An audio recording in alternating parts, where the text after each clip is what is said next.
بسم الله الرحمن الرحيم. اللهم صل وسلم وبارك على نبينا محمد. اهلا ومرحبا بكم. ان شاء الله في الفيديو ده هنتعلم طريقه زراعه بذور اليوسفي. بذور اليوسفي، بذور البرتقال، بذور النارنج، اي بذور موعد زراعتها اي وقت عادي، مش هنختلف. اهم حاجه بس نوفر لها الجو او البيئه المناسبه بتاعتنا. احنا خدنا منها البذور اهي، ناخد بذره تانية برضو، نزرع كذا بذره عادي مش هتأثر معانا.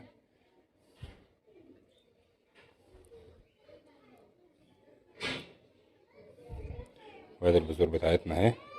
حضرنا البذور، بنحضر طبعا بعد كده القسيس بتاعنا، ونيجي على بعد اقل من نص عقلة ونحط فيها البذرة بتاعتنا زي ما انتم شايفين كده.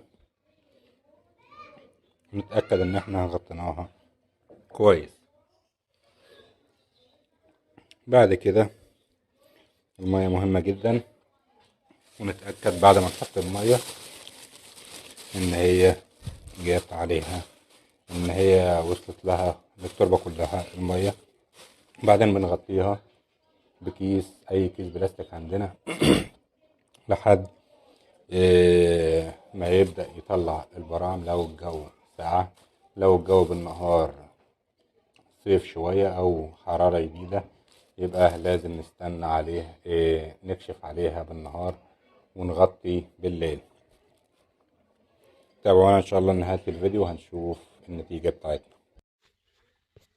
رجعنا لكم تاني بعد شهر تقريبا. ادي اليوسفي بتاعتنا اهيت، ما شاء الله لسه بادئه تشتغل معانا. اللهم بارك، ربنا يبارك يا رب.